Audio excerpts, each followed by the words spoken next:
Cerita dibuka di luar angkasa pada tahun 2120.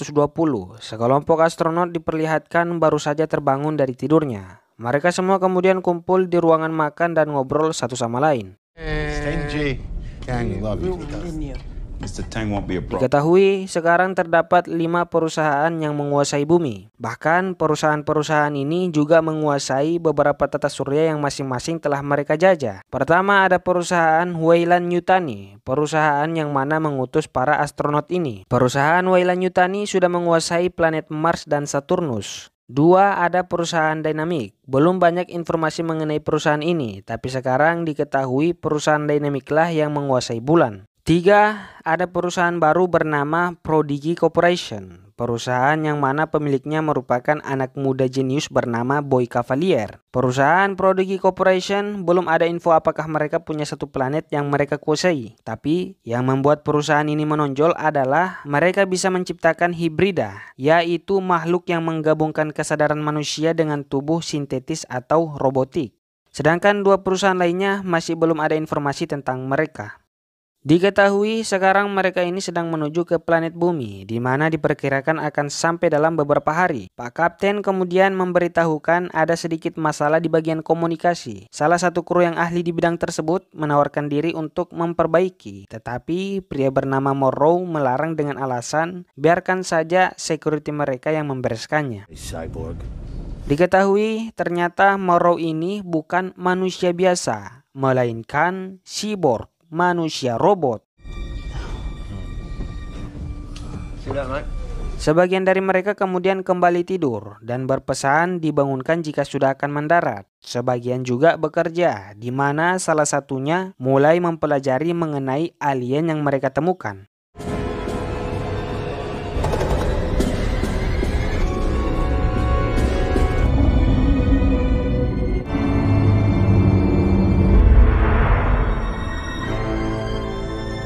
Kita kemudian turun ke pulau penelitian milik perusahaan Prodigy Corporation, di mana bocah pertama yang akan jadi subjek uji coba diberi pelajaran untuk jangan membunuh makhluk hidup. Sampai mana dia kemudian dipanggil untuk melakukan uji coba penggabungan kesadaran manusia dengan tubuh manusia sintetis.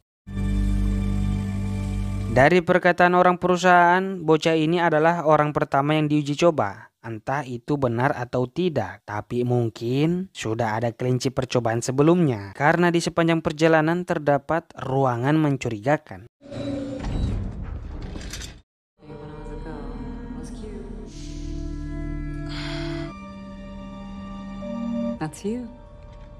Boy kemudian muncul. Dia menghibur bocah tersebut dengan mengatakan namanya akan dicatat dalam sejarah. Manusia pertama yang berhasil melakukan penggabungan kesadaran dengan manusia sintetis. Setelahnya mereka pun mulai melakukan penggabungan.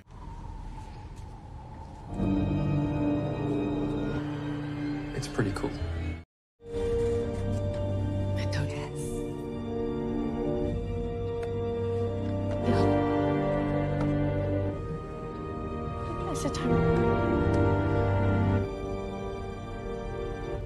That's right, Marcy.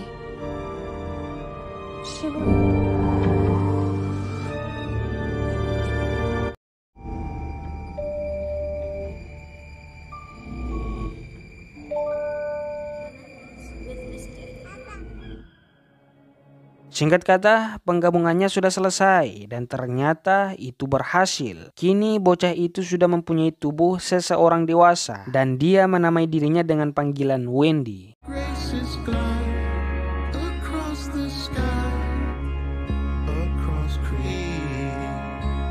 Ready for you, Wendy. Wow! Tidak hanya menjadi dewasa, dia bahkan mempunyai kekuatan yang luar biasa. Wendy kemudian dipanggil untuk diberi beberapa pertanyaan. Apakah dia memiliki emosi seperti bahagia, sedih, atau senang, dengan tujuan ingin memastikan hal tersebut. Dari pengakuan Wendy, dia kurang tahu, tapi yang dia rasakan sekarang emosinya diam. Wendy kemudian diberitahukan jika Wendy tidak sendirian, akan ada bocah-bocah yang akan menjadi sama seperti Wendy juga, di mana mereka akan melakukan penggabungan manusia sintetis. Wendy kemudian pergi menemui mereka untuk menghilangkan rasa takut yang mereka rasakan. Wendy menghibur mereka dengan memberitahu mereka akan menjadi sama sepertinya, menjadi manusia yang kuat, tidak punya penyakit, dan bahkan mereka abadi. Singkat kata, bocah-bocah tersebut kemudian akan melakukan penggabungan, di mana ada Wendy di samping mereka yang menemani, dan satu persatu dari mereka kemudian berhasil melewati uji coba itu. Shadows moved about in the room.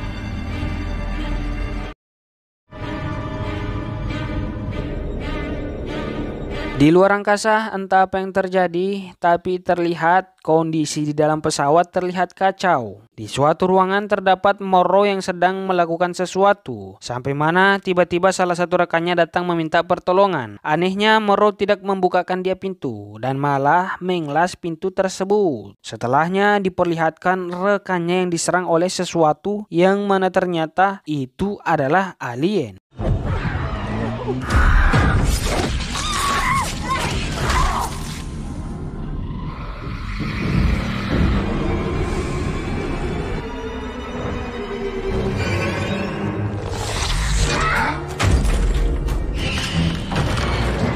Alien ganas itu berhasil masuk di ruangan Morrow, tetapi saat akan dilahap, Morrow sudah masuk duluan ke dalam tempat perlindungan.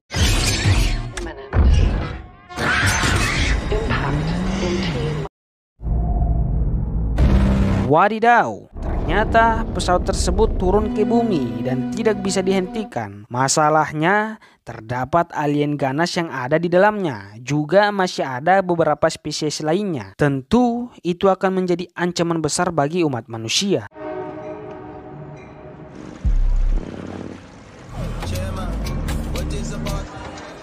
Well, I'm glad Di bumi, di kota Prodigy City berfokus pada pria bernama CG yang mana ternyata dia merupakan saudara dari Wendy. Wendy sering memantau aktivitasnya dari kejauhan. Diketahui CG bekerja sebagai petugas medis militer dan dia hidup seorang diri. Dia telah menganggap saudarinya sudah mati.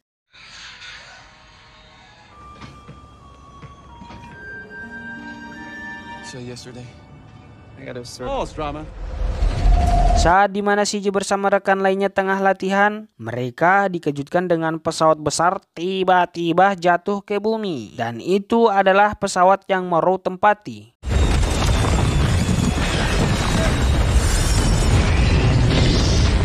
Pesawat mendarat tepat di dekat 3 gedung besar. Mereka semua langsung siap-siap pergi memeriksa keadaan.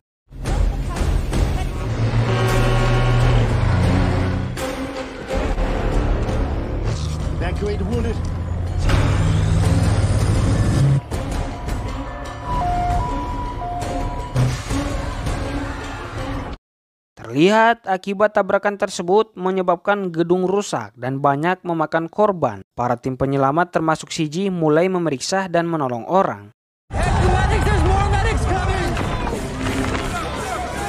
Follow me. Search and rescue!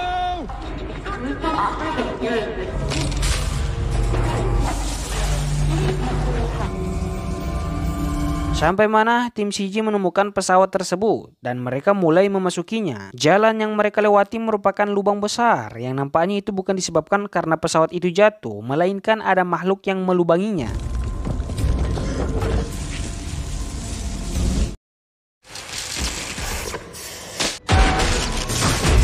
Morrow kemudian keluar dari tempat perlindungan itu. Dia kemudian ke ruangan yang mana terdapat beberapa rekannya yang telah tewas dalam kondisi mengenaskan. Menyadari pesawat ini telah dimasuki orang luar, Morrow kemudian meminta bantuan dari orang perusahaannya.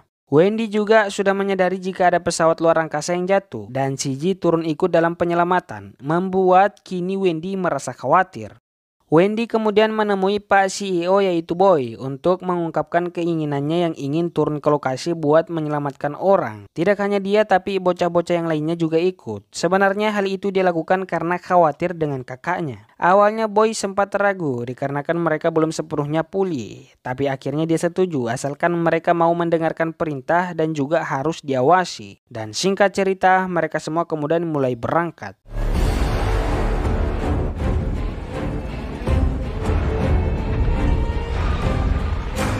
Berpindah tempat, dua pasukan penyelamat kemudian masuk di suatu tempat yang mana terdapat ada beberapa alien yang masih dikurung. Mereka dibuat terkejut dengan hal itu. Di saat satu orang lainnya memeriksa mayat yang ada di sana, satu orang lainnya lagi tengah akan dimasuki oleh alien kecil tanpa dia sadari. Mereka kemudian memutuskan keluar, di mana tiba-tiba muncul Morrow dari belakang. Morrow memaksa mereka untuk jangan melawan, kemudian mengikat mereka di tiang. Meskipun kedua orang ini menjelaskan jika mereka hanya datang untuk menyelamatkan, tapi Morrow tidak peduli. I'm not your brother.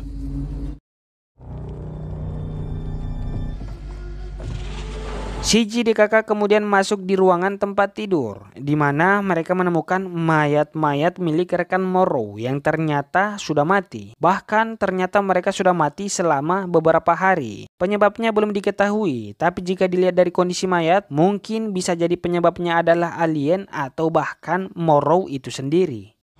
I think I can get my knife. Setelah Morrow pergi, pasukan yang tadi kemudian baru menyadari jika terdapat alien kecil di badannya. Ingin disingkirkan tapi tidak bisa karena tubuhnya terikat. Alien kecil itu kemudian menggigit dia sampai dia modar dan rekannya juga mengalami hal yang sama.